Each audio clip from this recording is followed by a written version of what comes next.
Ja sam jedan zaljubljenik u automobile, automehaniku, autoelektriku, elektroniku, ali ima nekih informacija, brojki kojima ja nisam vladao, a koje su dosta zanimljive i bit će zanimljive sigurno i vama.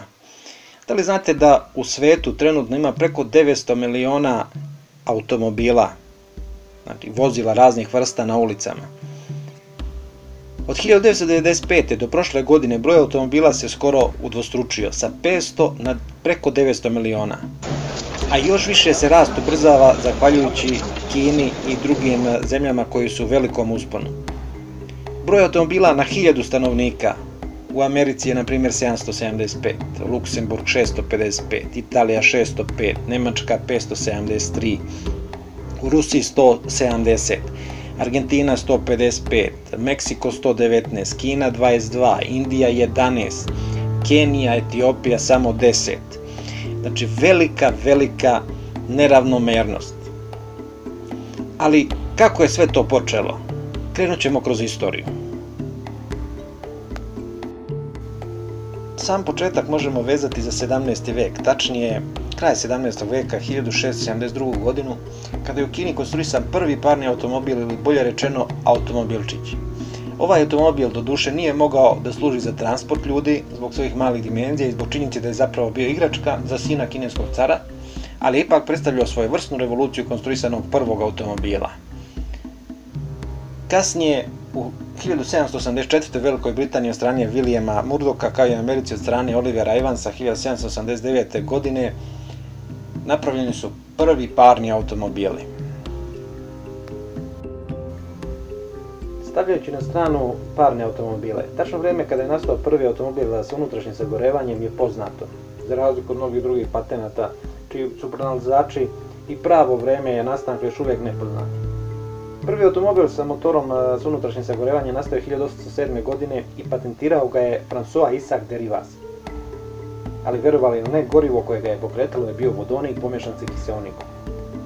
Isti onaj vodonik kom se danas teži kao alternativnom gorivu, koje će biti ekološki podobno, s obzirom na svu moguću štetu koju su motori sa unutrašnjim sagorevanjem na benzin, dizel izazvali. Ali kad je reč o ovoj vrsti motora na vodonik, reč je o totalno drugačijem, nedovoljno efikasnom i samim tim nepraktičnom sistemu za pogon automobila. Ono čemu se danas teži kroz razna hibridna vozila poput Toyotinih napora je nešto sasvim drugo i naravno neuporedivo naprednije. Nije ni čudo kad je prošlo već više od 200 godina.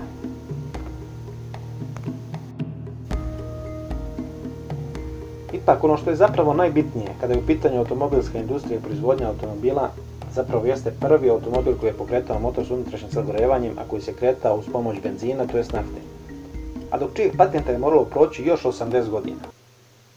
Ova vrsta vozila se smatra modernom verzijom automobila koji je prvi konstruisao i osmislio čuveni Karl Benz, njemački pronalazač, preduzetnik davne 1886. godine kada je napravio prvi automobil na benzin u Njemačkoj.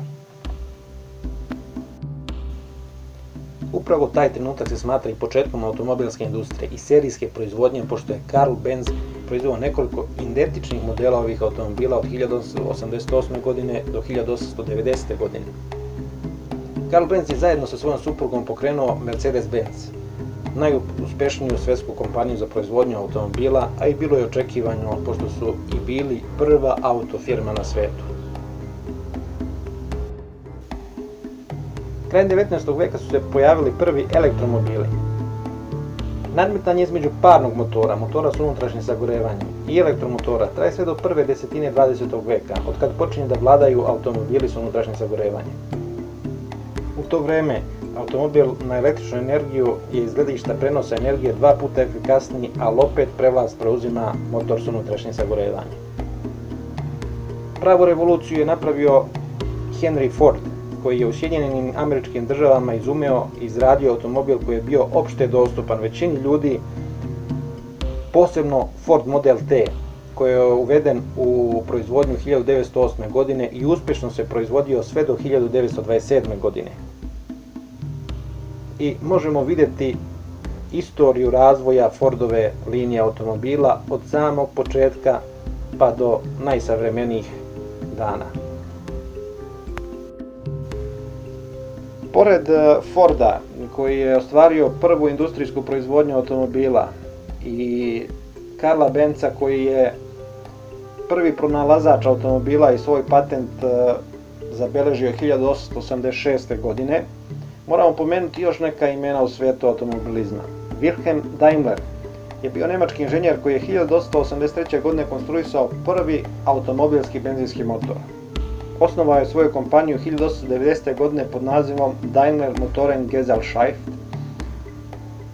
Kasnije se ta kompanija ujedinila sa kompanijom Karla Benza u kompaniju Daimler-Benz, proizvođača prestižnih automobila Mercedes.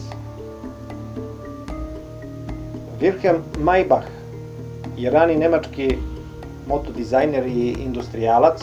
Tokom 1890-ih bio je slavljen u Francuskoj, tada Svjetskom centru za proizvodnju automobila, kao kralj konstruktora.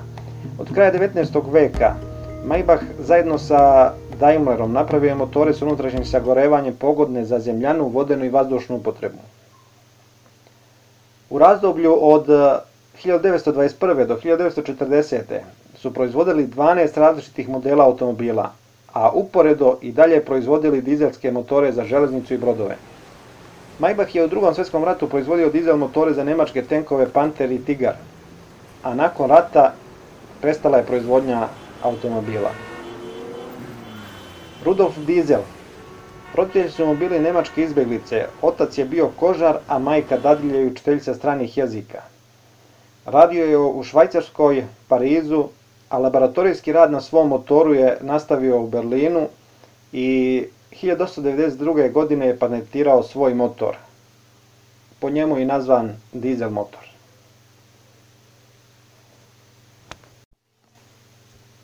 Nadam se da će ove informacije ljubiteljima automobila biti zanimljive. Pišite nam u komentaru ako imate još neku zanimljivost koju bi trebalo uvrstiti u nekom od narednih videa. I naravno na kraju ne zaboravite jedan like ili subscribe. Podržite naš rad, mi ćemo vam se sigurno odužiti. Pozdrav od Delovi automobila.